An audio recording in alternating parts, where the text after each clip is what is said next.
Como bien, ya hablamos un poco acerca de los disacáridos, que recordemos los disacáridos son estructuras formadas por monosacáridos, es decir, unidades formadas a partir de 3 a 8 carbonos y sabemos que tienen grupos funcionales aldehído y cetona.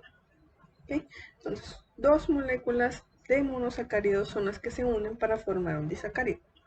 Los más comunes que siempre vamos a encontrar son sacarosa, lactosa y maltosa, que en este caso vamos a hablar acerca de ellas.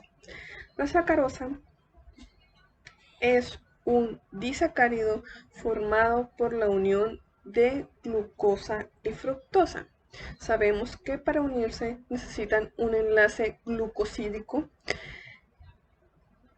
para unirse. Esta sacarosa también la podemos nombrar de diferentes maneras. Por ejemplo, azúcar de mesa, azúcar de caña. Su fórmula química es C12H22O11, que es en realidad el conteo de los carbonos, hidrógenos y oxígenos que se encuentran en la estructura de este disacárido. Es muy fácil para muchos disacáridos convertirse en un sólido, sobre todo, por ejemplo, cuando los colocamos con algún otro sólido, ya que las estructuras que tienen el azúcar ayudan, los sólidos en este caso, ayudan a que los otros componentes tomen esa estructura. Cuando nosotros agregamos sólidos a un compuesto, esos sólidos ayudan a que las demás estructuras tomen la misma composición que ellos, porque ayudan a la formación de dichos enlaces para convertirlos en sólidos y también pues ayudan a la absorción de agua, que es lo que pasa en el proceso de obtención de el azúcar. También los podemos obtener a través de frutas, de hierbas. Los podemos obtener a través de frutas, hierbas, raíces, de la savia y de algunos otros árboles. La forma más fácil de obtenerla es mediante la hidrólisis, ya sea la hidrólisis de carbohidrato, las estructuras más complejas que se encuentran dentro de los alimentos para obtenerla, como lo es en el proceso de obtención de azúcar o de sacarosa por el tratamiento de la azúcar de caña. ¿Okay? También podemos hacerlo mediante ácidos diluidos. Para obtener el azúcar, como sabemos, utilizamos la caña y esta es obtenida comercialmente por este producto agrícola en ciudades tropicales, ya que el azúcar de caña o la caña es de climas templados. Por ejemplo, en zonas como San Luis, que es una zona desértica, no podríamos plantarla porque es un producto que necesita de cierta humedad que, por ejemplo, en verano ni en invierno tenemos, ya que tenemos temperaturas muy extremas en ambas temporadas y pues no serviría para este producto agrícola. Entonces, por ello es que para el lado del sur de México, donde sí tienen climas más templados, más cercanos a 25 grados o menores en diferentes temporadas del año, es más fácil sembrar la caña. Como mencionábamos, el azúcar o la sacarosa está formado por glucosa y fructosa, pero el tipo de fructosa y glucosa que forman esa sacarosa es la D-glucosa y la D-fructosa. El enlace que los une para formar este disacárido es un enlace glucosídico. ¿Pero de qué tipo? Es un enlace glucosídico 1-alfa, es decir, el enlace ocurre en el carbono 1 en posición, el carbono 1 con el hidroxilo en posición alfa, o sea, hacia abajo. Y en el caso de la fructosa se une con un 2 beta, es decir, el hidroxilo hacia arriba. Con lo cual, al final tenemos un enlace 1 alfa 2 beta glucosídico.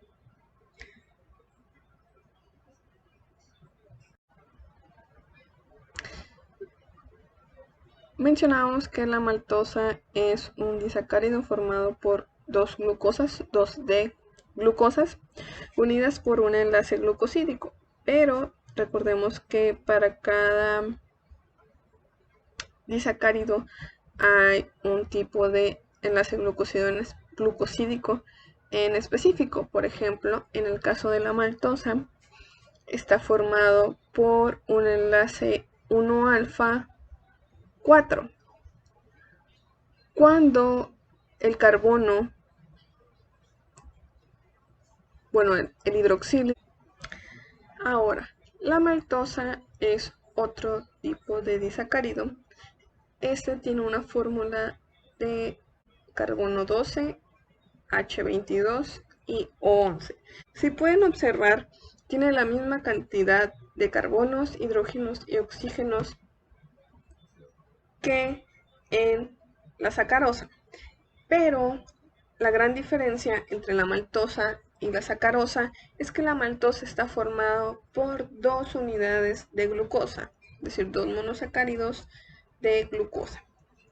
Y la sacarosa está formada por fructosa y por glucosa. Pero porque tienen la misma cantidad de carbonos, hidrógenos y oxígenos.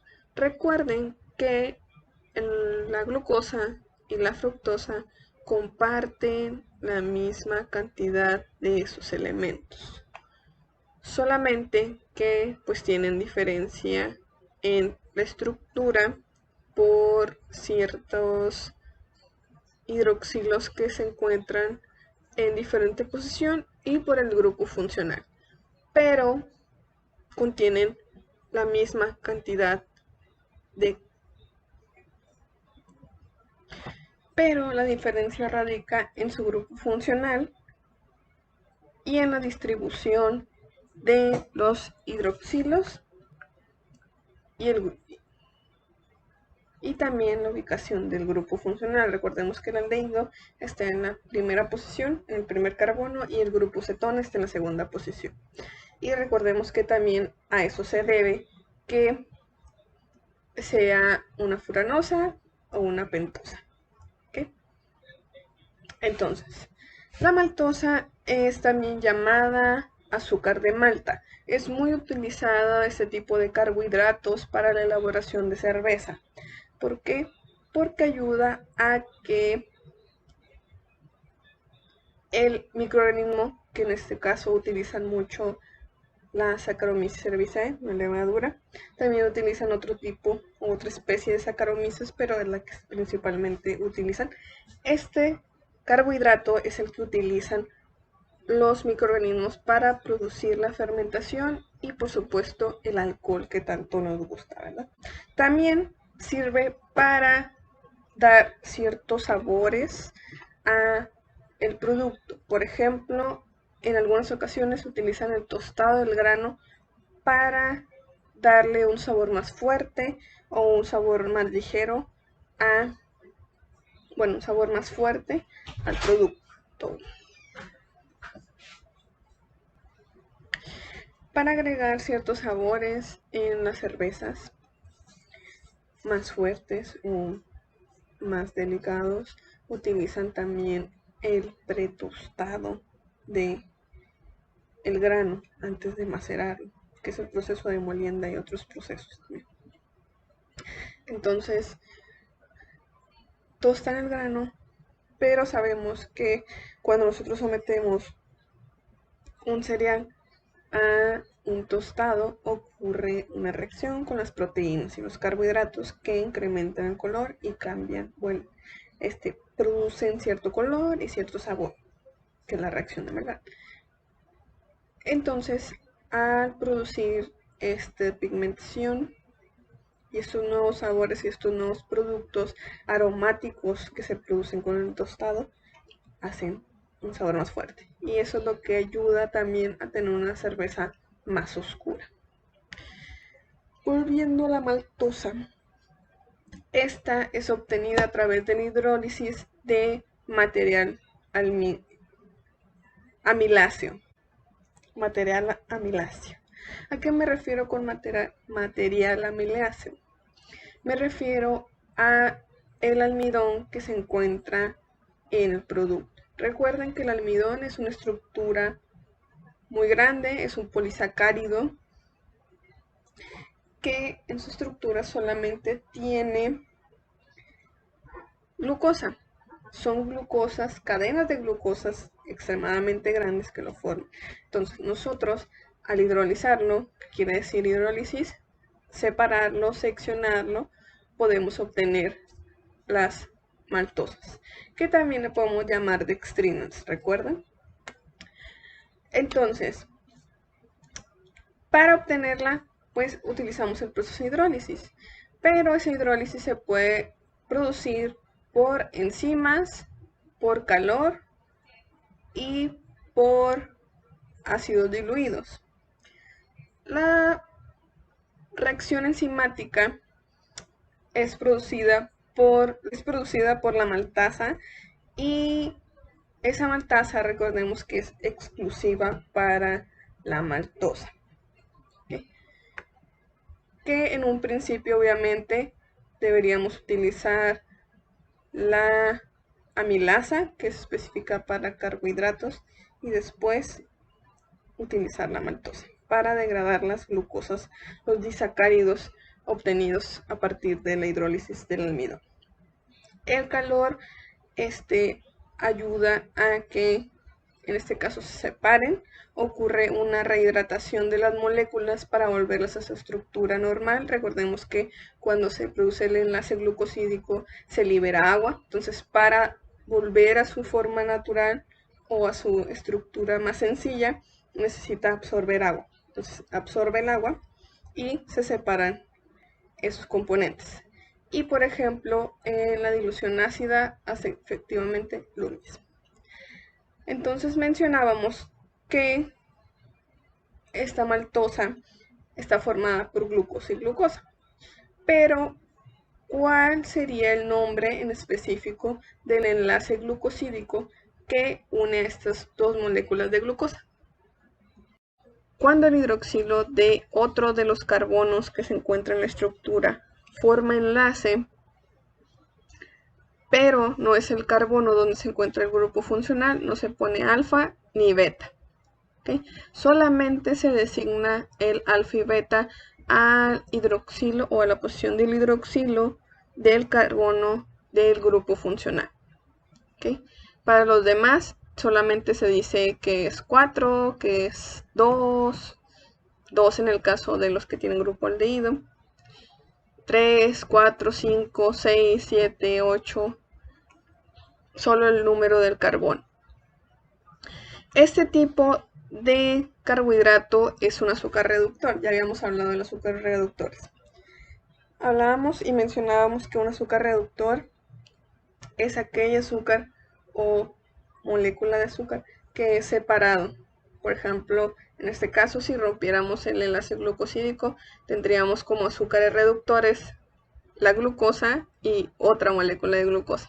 ¿Okay? Y mencionamos que se obtiene por la hidrólisis del almidón, pero también se obtiene por la hidrólisis del glucógeno. Recordemos que las glucosas que no son utilizadas en el proceso metabólico del cuerpo se almacenan como glucosa en el hígado y otras zonas del cuerpo. Depende de cada cuerpo para definir en qué zona se almacenan. Recordemos que algunos se almacenan en el abdomen, otros en los brazos, otros en las piernas. Y si no es utilizado, pues se va almacenando. Entonces, si nosotros hidrolizáramos ese glucógeno, también obtendríamos maltosas, porque recordemos que glucosa son cadenas de glucosa. Entonces, si las degradamos, obtenemos también maltosa.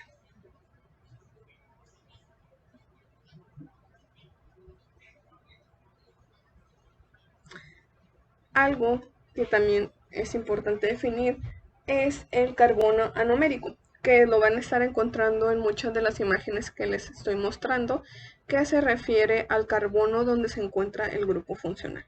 Eso hace referencia al carbón anomérico. Otro de los carbohidratos que son importantes en la industria alimentaria, sobre todo, y que nosotros consumimos regularmente, es la lactosa. La lactosa tiene una fórmula de 12 carbonos, 22 hidrógenos y 11 oxígenos. Este disacárido es también nombrado azúcar de la leche y es un sólido blanco. De hecho, todos los carbohidratos que podemos encontrar son de color blanco o de apariencia blanca. Algo importante de la lactosa es que no es altamente soluble por la estructura que tiene o la estructura que presenta, por lo cual es muy utilizado para la elaboración de helados.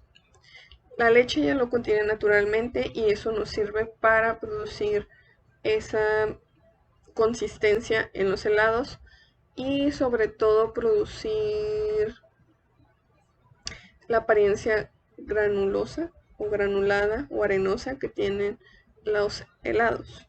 Eso se debe a que al no ser un carbohidrato tan soluble permite generar esas texturas. Entonces se siente como si estuviéramos comiendo arenita o tiene esa textura como arenita cuando la consumimos. Sobre todo cuando la nieve es congelada a muy altas temperaturas o cuando agregamos algunos otros sólidos o agregamos más agua en el proceso. O leche que no contenga, que tenga un alto contenido en agua. Este carbohidrato está presente en la leche de todos los animales, solamente que el porcentaje va a variar. Por ejemplo, en las vacas hay un porcentaje del 4 al 5% de lactosa en representación al 100% de su composición, y en el humano tiene un contenido del 6 al 8% de lactosa. Como pueden observar, la leche humana es más dulce que la de la vaca y eso se debe a que la carga energética que necesitamos los humanos es mucho mayor, y sobre todo porque la alimentación en humanos es más basada en la exclusividad de la lactancia materna y necesitamos un alto contenido en carbohidratos para mantenernos vivos, sobre todo porque algunas funciones de nuestro cuerpo son más rápidas, más aceleradas. Entonces por ello es que necesitamos más carbohidratos y por eso se producen más en los humanos.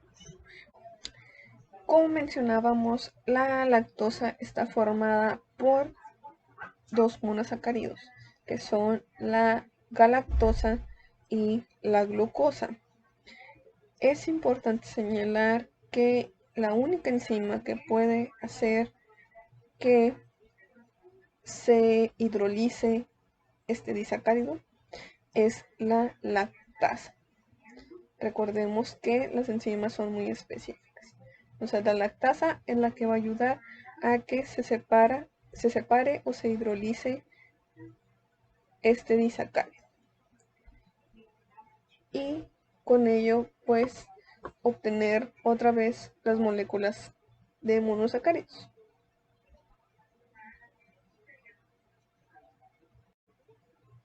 También recordemos que existen oligosacáridos que están formados a partir de 3 monosacáridos hasta 10.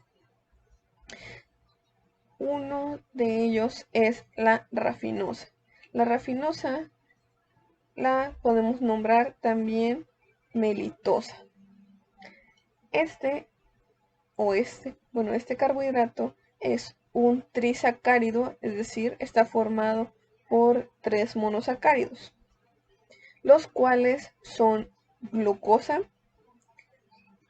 fructosa y galactosa. Esos 3 van a formar la rafinosa o melitosa. Este carbohidrato se encuentra en algunas plantas y crucíferas, como los frijoles, los chícharos, el repollo, el brócoli, que son productos que nosotros comemos muy seguido. De hecho, los frijoles son uno de los que más consumimos, sobre todo aquí en México. La rafinosa es uno de los carbohidratos que cuando nosotros consumimos son un poco difícil de digerir. Y por ello, al tener un poco de dificultad para digerirlos, es que causa los gases intestinales.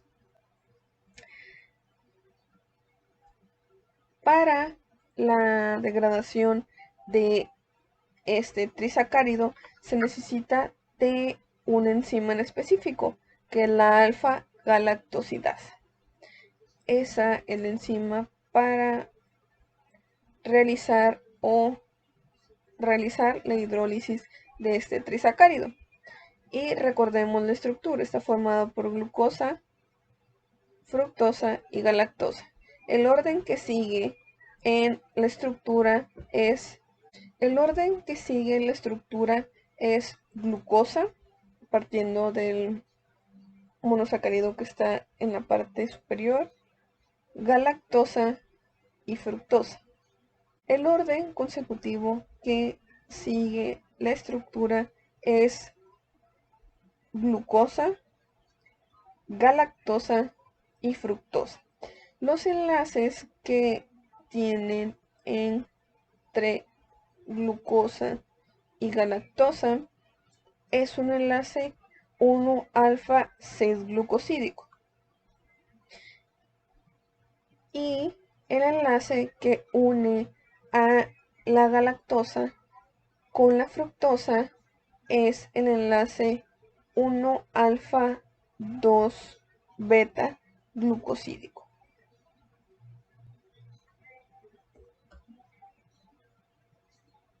Otro carbohidrato que forma parte de los oligosacáridos es la estaquiosa. La estaquiosa es un tetrasacárido formado por 2 moléculas de galactosa, una de fructosa y una de glucosa. Es uno de los carbohidratos más importantes en las legumbres porque lo podemos encontrar en gran abundancia en ellos. ¿A qué me refiero con legumbres? Con frijoles, habas, garbanzo, lentejas, etc. Ese grupo de alimentos tiene gran parte de sus carbohidratos, una gran cantidad de sus carbohidratos formados por estaquiosa, y es el principal carbohidrato en estos productos alimenticios. Como les mencionaba, la estaquiosa está formada por 2 moléculas de galactosa, una de glucosa y una de fructosa, que ese sería el orden en el que se encuentra la estructura de este tetrasacárido. El tipo de galactosa que lo forma es una D-galactosa, la glucosa es una D-glucosa y la fructosa es una beta de fructosa. Los tipos de enlace que forman para unirse entre sí es entre glucosa entre galactosa y galactosa es un enlace alfa 1,6 glucosídico. En el caso de la galactosa y la glucosa, forman un enlace beta 1,6 glucosídico, y en el caso del enlace entre la glucosa y la fructosa es un enlace 1 alfa 2 beta glucosídico. Por último tenemos la verbascosa, es un oligosacárido formado por 5 moléculas de monosacáridos.